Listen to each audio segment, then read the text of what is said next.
Selanjutnya ada manajemen fase grower. Pada fase growing period, yaitu mulai umur 6-18 minggu, ayam ras bertelur perlu mendapatkan perawatan tepat agar ayam dapat berproduksi maksimal.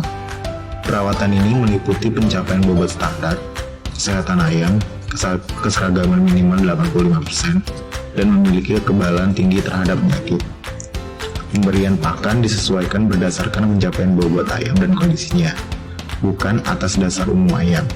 Jenis pakan pun dibagi dua, yaitu pakan grower umur 7-12 minggu dan pakan developer umur 13-18 minggu. Target standar bobot hingga umur 18 minggu adalah 1475 hingga 1500 gram. Jika bobot ayam melebihi standar, pakannya harus dibatasi. Namun, jika bobotnya di bawah standar, gunakan teknik pemuasan atau strip feeding selama 1-2 hari dalam 1 minggu. Ada beberapa cara pemeliharaan untuk mengurangi terjadinya stres akibat pemindahan kandang, yaitu yang pertama adalah brooding house. Kandang yang digunakan untuk pemeliharaan ayam atau DOC dilanjutkan pemeliharaan sampai mencapai umur 6-14 minggu. Yang kedua ada grow lay house. Kandang yang digunakan pada fase pertumbuhan juga digunakan sampai akhir bertelur, yaitu sejak umur 6 minggu. Yang ketiga ada brood grow lay house. Ayam dipelihara dalam kandang yang sama sejak ayam dipelihara umur 1 hari sampai akhir bertelur. Kepadatan kandang dapat mempengaruhi pertumbuhan yang baik. Bila kandang terlalu padat, umumnya menyebabkan pertumbuhan yang lambat, kanibalisme, efisiensi penggunaan ransum yang rendah, luas tempat makan, air minum, luas lantai perelor dipengaruhi oleh tipe lantai kandang, besar badan ayam, temperatur lingkungan, ventilasi kandang, dan perlengkapan kandang. Manfaat kandang baterai grower untuk ayam petelur. Yang pertama ada kasus kanibalisme saling mematuk pada ayam menjadi tidak ada, sehingga deflasi kematian ayam jauh berkurang dibandingkan pakai sistem liter atau sledge. Kedua ada ayam akan mendapatkan kesempatan dan jatah pakan yang sama, sehingga pertumbuhan berat badan merata. Dengan penggunaan baterai grower, maka uniformity body weight akan bisa mencapai 90% bahkan lebih. Yang ketiga, dengan baterai grower, maka standar berat badan yang dikehendaki akan masuk secara bersamaan. Yang keempat, ayam mudah dikontrol dan dilakukan kelakuan dalam program vaksinasi dan pengobatan. Selanjutnya, ransum untuk grower. Umumnya, ransum untuk grower digunakan protein ransum 15% dan energi 2900 kilokalori per kilogram. Bahan-bahan pakan untuk menyusun ransum ayam fase grower sama seperti fase produksi untuk anak ayam. Perbedaannya pada penyusunan ransumnya karena kebutuhan tidak sama. Menyusun ransum yang perlu dipertimbangkan yaitu bahan pakan yang digunakan harus berkualitas baik. Lalu pencegahan penyakit. Ayam mati segera dibuang pada tempat pembuangan khusus dan yang sakit segera diobati atau dikarantina. Burung-burung liar dicegah agar tidak bisa masuk ke lingkungan kandang karena dikhawatirkan akan membawa penyakit. Untuk mencegah timbulnya penyakit unggas menular, lakukan dengan melalui vaksinasi. Bila perlu, diberikan vitamin dan obat-obatan.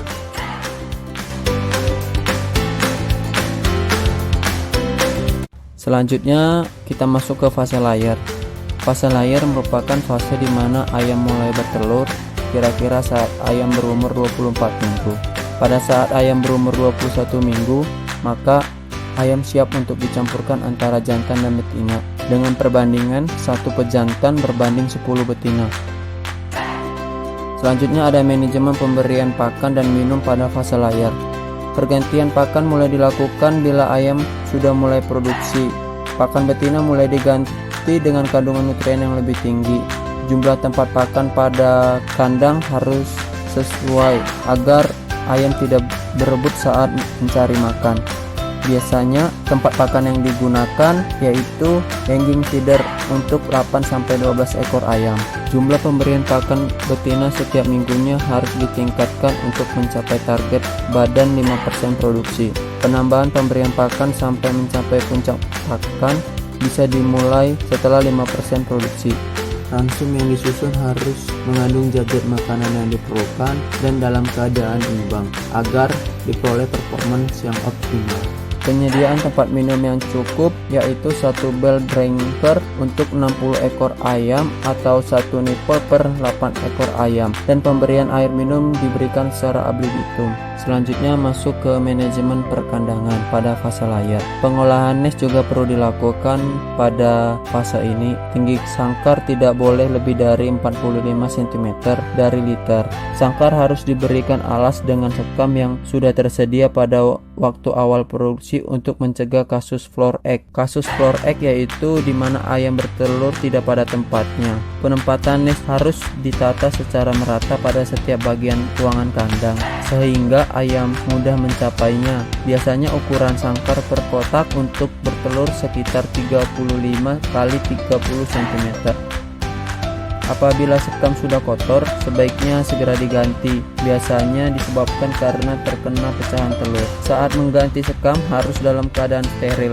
Untuk mensterilkan sekam biasanya menggunakan formalin dengan kepekatan 100% yang diinjek ke dalam karung yang berisi sekam. Pengelolaan liter harus dilakukan agar kesehatan ayam selalu terjaga. Liter yang digunakan biasanya dari sekam padi dengan ketebalan kira-kira 7 cm dan liter harus dalam kondisi kering. Bila kondisi liter dalam kandang sangat kering dan berdebu, maka dapat dispray dengan air dengan tekanan kabut.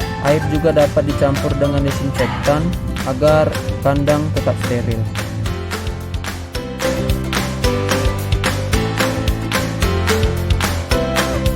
Pejantan harus ditimbang setidaknya tiap minggu pada usia 1 hingga 30 minggu dan setidaknya setiap minggu setelahnya.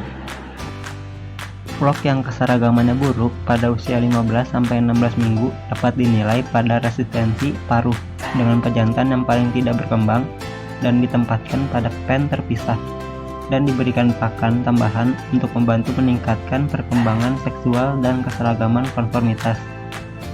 Tujuannya adalah menghasilkan 95% pejantan yang telah dikondisikan dengan baik pada usia 20 minggu.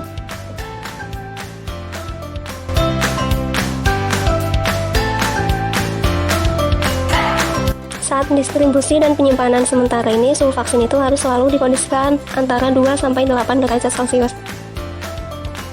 Yang kedua ini, pastikan jangka waktu pemberian vaksin ini tepat, yaitu vaksin aktif harus habis diberikan kurang dari 2 jam, sedangkan vaksin inaktif ini harus habis dalam waktu 24 jam. Yang ketiga ini, sebelum digunakan vaksin, pastikan kualitas vaksin itu masih dalam kondisi yang baik. Dosis vaksin yang diberikan ini sudah tepat dan benar. Saat vaksinasi sebaiknya jangan dilakukan berdekatan dengan pemanas ayam atau terkena panas matahari secara langsung, karena suhu panas ini dapat merusak vaksin. Yang selanjutnya ini cara vaksinasi. Cara melakukan vaksinasi ini ada beberapa cara, yaitu yang pertama melalui tetes mata. Cara pelaksanaannya yaitu dengan menuangkan pelarut ke dalam botol vaksin hingga terisi 2/3 bagian botol. Kemudian menutup dan kocok secara perlahan hingga tercampur merata. Setelah itu, meneteskan vaksin yang sudah dipersiapkan pada ayam. Yang kedua itu dengan cara suntik. Vaksinasi ini dilakukan dengan cara menyuntikkan vaksin di bawah kulit.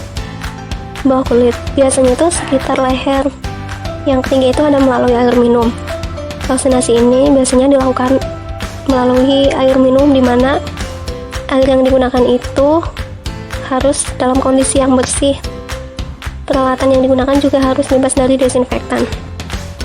Yang keempat ini ada tusuk jarum. Vaksinasi ini dilakukan dengan cara menusukkan jarum di sekitar selaput sayap ayam dari arah bagian dalam sayap.